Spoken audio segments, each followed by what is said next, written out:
So far on Amazon, I've sold a little over 24,000 of these units, which is about $650,000 in revenue. Now, keep in mind, revenue is not profit. On the internet, on YouTube, most people share their revenue numbers, but they never actually tell you their profit numbers. But like I said, I want to share everything with you, be 100% honest and transparent. So I'm going to let you in on a secret.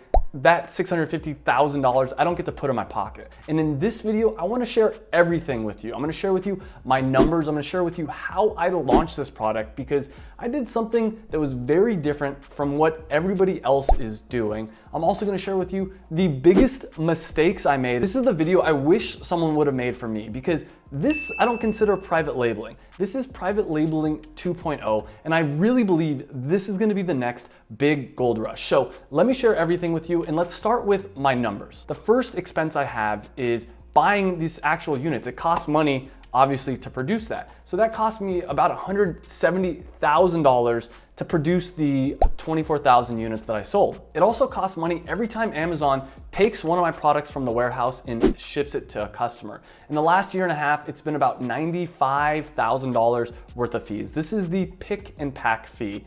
And for me, it's about $4 a unit. They've messed up a few times and they've overcharged me, but it's about $4 a unit. There's also the transaction fee, which is about 15%. So every time I get a sale on Amazon, Amazon automatically takes away 15% of it. But even with those two fees, Amazon's not done yet taking money from me. They took another $10,000 or so in storage fees and just other little random fees. And this is one of the reasons, all these fees, this is one of the reasons a lot of Amazon FBA sellers want to also sell their product on Shopify. And I do also sell my product on Shopify, and I'll talk about that in a second. But Amazon is a powerful tool, and I did also spend money on Amazon PPC. Spent about $33,000 in the last year and a half on Amazon's PPC, and probably about $9,000 in other fees just running my business. I have a virtual assistant and some other things that I'll put in that category. So when everything's all said and done from Amazon alone, in the last year and a half, this product's made me about $240,000 profit. Now, there's a very special reason again for this. Like I said, this is not a typical private label product. I think typical private labeling is dead. And because this isn't just a private label product, I was able to sell it on Shopify, like I said. And on Shopify, I did about $30,000 revenue, probably another $10,000 or $15,000 from wholesale sales. And in total, off both those, I probably made $10,000, $15,000 profit or so. Now, here's something that nobody tells you. Even that profit, that doesn't go into my pocket. I reinvest a lot of that money, if not all that money, back into the business. First off, I have to keep stock of inventory. And so of that profit, a lot of it goes back into inventory. At any point in time, I need 3 to 6 months worth of inventory, which costs me anywhere between $40,000 and $80,000. That profit also goes to R&D towards new products. And I'll talk about it more, but I have a new product coming out soon, and the first run of that's gonna cost me $55,000. Luckily, that's what I'm saving for. That's what the money goes in the bank for. But here's another thing. Once I get that second SKU, that second product, I'm gonna need another 3 to 6 months of inventory of that. So that's another $40,000 to $80,000 at any one point that's gonna be tied up in inventory. Now, obviously that money that's in inventory, that's not a loss, but it's not cash. It's not in my pocket. Now, don't get me wrong. I still get to put enough money from this business in my pocket to pay all the bills and have some fun, have some fun money, travel around, do all that kind of stuff. But I think it's important for you to know, when people talk about how much their business makes, they're usually talking in terms of revenue. And revenue is almost meaningless. But even profit, when people talk about how much profit their business is doing, that can be somewhat misleading, because a lot of times that profit's gonna go back into your business. It's not necessarily going into your pocket. And all of this was done with spending very little effort on my Shopify site. In fact, this last year and a half, I actually started enjoying my life again for the first time in a long time. And I'm not telling you any of this to brag or do anything like that. This is what I call a passion product. And this is what you should be doing on Amazon. Stop private labeling. Private labeling is dead. Basically what private labeling is taking any generic product, slapping your own label on it. This used to work a few years ago. And maybe some people get lucky and they'll find a product and they'll be able to make private labeling still work for a little bit of time. But talk to anybody, private labeling is dying. And the first reason private labeling is dying is because China manufactures all the private label products. They can do it cheaper. People in America go to China to private label products, and now China's gotten smart and they've just started private labeling. They've just been sending it directly to Amazon themselves, cutting out you, the middleman. And China's always gonna be able to manufacture it cheaper than you can. The second reason why is oversaturation. Because it was such a big opportunity, it's kind of like gold mining. Gold mining was this big thing until everybody started doing it and all the gold kind of disappeared. So let's say you do find a product that you're like, wow, this is a really cool private label opportunity. I've heard this happen to a lot of people. By the time your product arrives from China over to the US, 10 other people might have already found that same idea. So there's a lot of competition and not a lot of good private label opportunities. And lastly, you're competing with Amazon. Amazon Basics. If you haven't seen this yet, if you go to try to buy a backpack, there's an Amazon Basics version. There's all kinds of, any kind of really good private label product, Amazon Basics is making it their own version of. Okay, so what do you do instead? This is what I'm talking about, creating something unique, something different, a passion product. Don't do this. There's nothing special about my product. It's not that a nut butter is the next big trend. It's absolutely not. The next big trend is people creating unique, interesting products. Create something that you wish existed in the world. And this is a big mistake I made for a lot of my entrepreneurial career. I quit my job about 7 years ago and I started a dance clothing company with my mom. I didn't know anything about dance clothing. I didn't care about dance clothing. The only reason I started it was to make money. And anytime you're doing something purely just to make money, it's a lot harder. Like if you actually create something that you believe in and you want to sell something that you believe in and you're passionate about, it like unlocks a part of your brain and it's just easier to do. And that's what I found with this company. So I struggled with my first company, didn't make that many sales, and then I launched this company and it was easy. It was almost too easy. And it was easy because I knew what the customer wanted because I was the customer.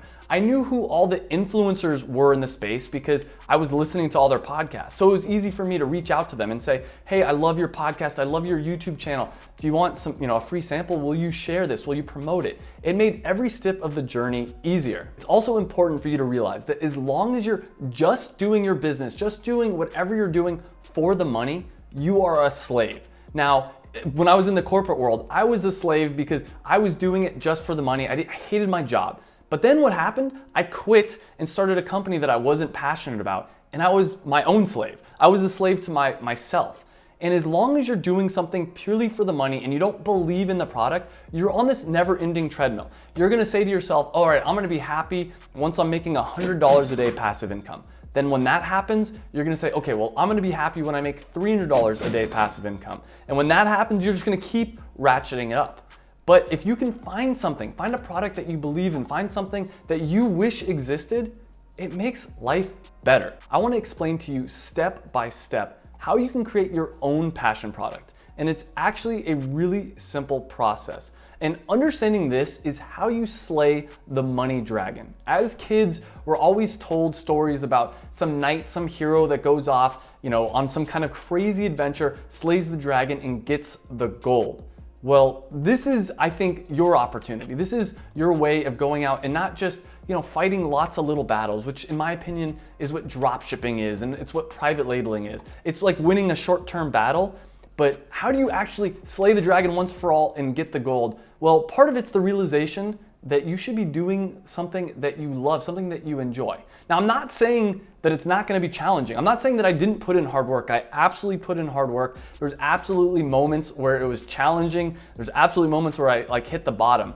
But I firmly believe that this process is the easiest way to make money online right now. And what's even better is it's sustainable. That you don't need just Amazon, you don't need just your own Shopify site. Like you could sell, if you create your own product, you can sell it wholesale. First step is to come up with an idea. Now people get hung up on this first step of coming up with an idea for their product. A lot of people think that they don't have good ideas, that they can't come up with an idea for a product. And I think that's total BS. I know that you have a ton of great ideas up in your head, and maybe you're not even aware of it yet. So here's some tips on how you can find those great ideas for your own passion product. So the first thing is, look at everything you interact with during a day and try to think about how it could be better. So a quick example of this for me is in the morning, I usually drink tea, I write down my to-dos, and I have like a little gratitude journal. So right there, well, if the tea was maybe marketed towards entrepreneurs,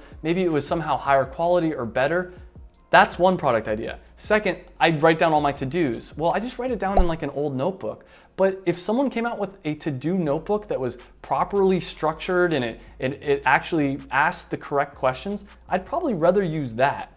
And then with the gratitude journal, there's a ton of gratitude journals out there, but maybe there's some way that you can make a better gratitude journal. So right there's 3 ideas. And if you go throughout your own day and look at everything you interact with and how it could be better, I know you can come up with a great idea. Another tip for this is anytime you search for something on Amazon and nothing comes up, that should be a light bulb moment. You know in that moment that you wanted this product to exist and it doesn't exist, you should go out and make it. Now, some tips for creating your product on like what kind of ideas are good ideas versus bad ideas. There's a few different things. One, you want to make sure that your product is a premium product. Don't try to be the cheapest product, try to be the best, highest quality product. And that's what I try to do with my product, is I try to create something that was better than the competition. Second thing is you want it to be ideally under £1. It doesn't have to be, but it's a little bit cheaper to ship via Amazon if it's under £1. And if it's easy to manufacture, that's another bonus. There's a lot more things to consider with a product idea, but those are 3 quick ones. The second step is to brand your product. People buy things based off of emotions. They don't buy it because it logically makes sense more often than not. And especially this is true with things that people buy off of Amazon. That's all they're really going off of is emotions. You see a product page, you don't even get to interact with the physical product. You see this product page and you got to decide, is this going to make me happier? Is this going to fulfill my needs? And that's why I say it's so important to go for a premium product and to position your product as the best, because then you can spend a little bit of money on the design, you can make your product a little bit nicer than everyone else's, and you can charge more for it. Step 3, and this is where the magic happens, and so many people skip this step. I don't know of anyone else that actually does this properly, and it blows my mind, and that is to create a tribe around your product. So before you ever launch your product on Amazon, you should start marketing it. You should start getting people interested in your product. Now, the way to do this, the way I did this, is I created an Instagram. And then on the Instagram, I told people I'm gonna be coming out with this product soon. I had a link to an email list. They joined my email list and I had them join a Facebook launch group. Now, if you get one thing out of this video, it's that you should create a Facebook launch group. The whole point of the Facebook launch group is, 1, to get people hyped up before you launch your product so that when you do launch it, you're gonna get a spike in sales, you're gonna get a spike in reviews. Amazon's gonna see this and it's gonna push your product up to the top of the search results. That's the first thing. But the second thing, and maybe an overlooked part of why a product launch group is so important, is they're going to help you create an amazing product. These are your potential customers. These are people that want your product. So if you have a question, then you can ask them. So for me, for instance, I didn't know what my logo should look like. So I did a 99 Designs campaign and I showed all my different logos to all the people in my Facebook launch group and said, hey, which logo is the best? They voted and they gave me some really good feedback.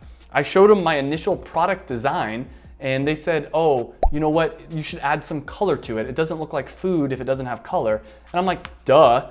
My first initial reaction was to fight against this. My first initial reaction was, no, you don't understand the look and the feel I'm trying to go for with this premium brand. Nah, they were 100% right. It needed a little bit of color. Now, one thing I haven't talked about yet in this video, and this is gonna be going into the big mistake I made, which I'll obviously get into more depth, is I'm gonna be launching a second product very soon. And the product launch group, again, has helped me so much. I wasn't sure how much cacao I should add to my product. So I created 2 different samples. I sent it out to my audience and they gave me feedback. I wasn't sure, should I include like salt crystals in the product or should it be smooth? So I set up a Facebook poll, asked them, and overwhelmingly they told me, yeah, it 100% should have the salt crystals. This was something I was stuck in my head about for days, and with like a simple Facebook post, I had it solved. All of this is really important. What it does is it gets your soon-to-be customers really interested and invested in your product. It gets them hyped up because it's their product, they're helping to create it just as much as you're creating it. So that when, again, you go to launch it on Amazon, they're gonna be the first ones in line. And they're gonna be so invested in your product that they're gonna leave reviews. You're not gonna have to pay people to go leave reviews or run contests or do any of that nonsense. Right away, you're gonna get real, honest customers leaving you real, good reviews because they know the struggles you've gone through. They've helped you through them. So that's step 3. Now here's a little trick. If you're not sure still, despite having a product launch group and having all these people help create your product, if you're not sure if your product's a good idea, this is where step 4 comes in. Crowdfund your product. I launched my product on Kickstarter. I raised $15,000 before I ever made a single unit. And this is why I think this method is so powerful. Even if you don't have a lot of money in the bank, you can't afford to even do private labeling, you can afford to create your own product. Now, don't get me wrong, you're gonna have to do work, you're gonna have to market your product, but by launching a Kickstarter, you can raise enough money for your first production run. And at the same time, if you know that you can raise, for instance, I raised $15,000 on Kickstarter, I knew it was a good idea because $15,000 worth of people bought my product and they weren't gonna get it for 4 months. So I knew that once I launched it on Amazon, it's gonna do well. And so this is a way for you to validate your product and get the money you need for your production, which is step 5. A lot of people get hung up on this step. They think it's gonna be hard to manufacture a product. That's totally wrong. It's actually way easier than you would imagine. I know before I started my product, I was terrified of this step because I thought to myself, how do you create something? It's so complicated. But the thing you have to keep in mind is there's manufacturing companies out there that their entire business revolves around helping you. It revolves around you using them to create a product. So they're gonna make it as easy as possible for you to work with them. And I found this out the hard way because I'd be working with a manufacturer and I was unsure, should it be this way or should it be this way? And what do? You just pick up the phone and you call them or you send them an email and they will gladly help clarify every single step for it because at the end of the day, they get paid, they're a manufacturer. All right, so that's step 5. The final and the big step is to finally launch it on Amazon. And again, this is where your product launch group comes in handy so much. Now I have a ton of other videos that go in depth on how to launch your product and how to optimize your Amazon listing.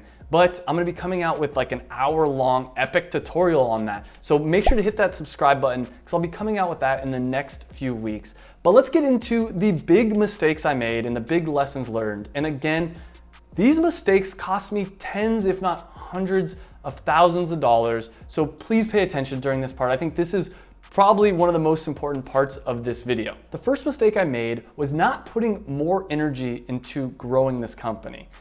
But I did it for a good reason. So for me, when I quit my corporate job, I had the goal of making $300 a day passive income. And within 2 months of launching this company, I was making $300 a day passive income. So I kind of stepped back, I kind of took a break and started enjoying my life for the first time. And the truth is, if I was only in this for the money, I would have put the pedal to the metal, I would have really tried to blow it up. But I took this as an opportunity to, for one, grow this YouTube channel because I'm passionate about this, but I'm also extremely passionate about helping other people create successful businesses. In some ways, I'm more passionate about helping you create a profitable, successful business than I am in growing my own business, which is a little bit crazy, but it's like deep down what I enjoy. Because I didn't grow my company, it allowed competitors to come in. In my 1-year update video, which I'll link up here, I talked about there was 2 new competitors that weren't on Amazon. So I was the first performance nut butter on Amazon. I was the first nut butter really geared towards athletic community on Amazon. But then within the year after I launched, 2 came in. Since that year, in the last 6 months or so, a bunch of other companies came in, including one company who's kind of my arch nemesis. Their founder has $100 million in the bank. He sold an old company for $100 million and has since created this company, which is a little bit nerve-wracking because they have a way bigger budget than I do. But to be honest, I'm not really that nervous about them. Since they launched their product, my product sales have actually increased. And this is why creating a passion product is so important. When you create a new product, a new category, as competitors come in, they spend money on marketing and they grow the space as a whole. So this company right here, they spend a lot of money on marketing, and some of the people that they market to are gonna realize, hey, wait a minute, this other company over here is a better product. Like, I should just go buy this instead. So you would think that they were gonna eat up all my sales, but that's not at all the case. My second mistake was not launching my second product faster. Now, again, part of the reason I was dragging my feet on launching my second product was because I've been making a course, like teaching people how to create their own passion product. If you have any interest in that, there's a wait list down below. You can click there for more information. But this second product I'm creating, I think is gonna be huge. And this is the way I think you should think about Amazon, is your first product that you sell is really just to dip your toe in the water. Try to get an idea of what your second product should be. So my first product was just an original flavor, just the nuts, nothing too crazy. Then I started seeing that all my competitors, their best-selling product was a chocolate version of their original product. So the light bulb went off and I realized I should create a chocolate version, but I went a step better and I did something again different. They all had sugar and sweeteners. I decided, well, why don't I just create a product that's just pure cacao, that's just really good, high quality ingredients. Now, I wish I would have created and launched this product a year ago. In fact, I first showed it to my product launch group a little over a year ago, and it's taken me a long time to actually release it. And that kind of leads into my third big mistake. And the reason it's taken me so long is fear. Fear cripples entrepreneurs. I literally spent the last 2 days just laying out on the beach because I was paralyzed with fear. The first production run of my new product is going to cost me $55,000. So I'm pretty scared. I really want to make sure that everything goes perfect. And if you're interested to hear more about that and how to conquer fear as an entrepreneur, I made this video where I go in depth, like really explaining what's going on with my new product and why I've been dragging my feet and how I plan on overcoming it. So click that video. I'll see you in the next video, and thanks for watching.